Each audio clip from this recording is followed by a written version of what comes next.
3 days into the silent treatment, Derek, my fiancé and CEO, greenlit his assistant's pitch for a self-driving road trip he expected me to flip. Like always, I didn't. A month later, he came back and saw it. I wasn't the same. He backed Molly, stole my project, and thought I'd explode. I didn't. I just helped her draft the proposal. He trashed everything I built, just so she could snag her year-end bonus. I didn't fight back. Took the blame. Took the hit. Molly was all smug. See? Told you, you can't go at Yara head on, give her the silent treatment. She folds, she's scared of losing you. That's why she's playing nice. Derek ate it up, called her smart, then he pulled me aside, offered a raise, a promotion, even a fancy wedding. First time he'd ever brought it up, but he missed one detail. He'd already signed off on my resignation while he was off playing Road Trip King, and I'd already dumped him. That was it. Clean cut, nothing left. Chapter 1, Yara, Mr. Cromwell.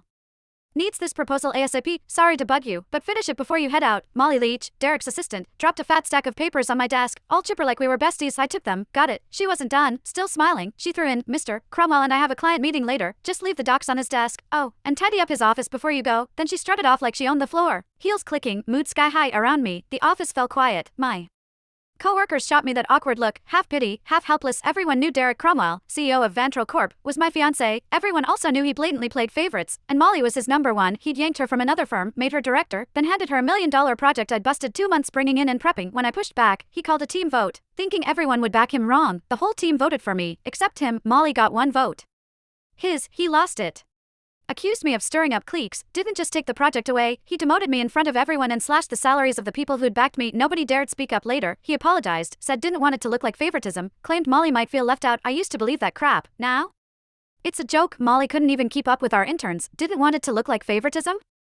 Please, he was straight up playing favorites. Everyone saw it but him. I heard footsteps upstairs and looked up. Derek, he showed up at the stairwell, glanced my way, then walked out without saying a word, changed into some casual suit. Even from here, I copped that cedar cologne. He never used to wear cologne. That one? Molly's gift. Yeah, he knew exactly what he was doing. He'd been pulling this kind of stuff for years. It started after I found their goodnight texts. Couldn't stay quiet. I confronted him. Chapter 2. Derek said I was being petty. Then, like it proved some point, he used it as an excuse to make it official and moved Molly to work directly under him. The more upset I got, the harder he leaned in, dragging her to every social event, serving her food, even wiping her mouth at company dinners.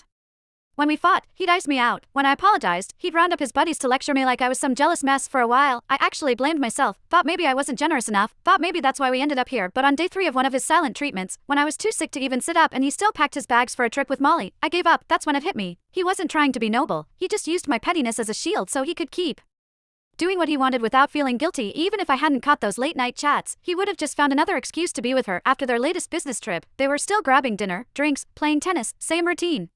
But something between them had changed. I could feel it. Not that it mattered. 5 years together, and it was done. This whole mess had dragged on long enough. I was the last one in the office, finishing up the proposal. Checked my phone. Molly had been busy posting candlelit dinner at some fancy spot. 2 plates of steak, Derek, all polished and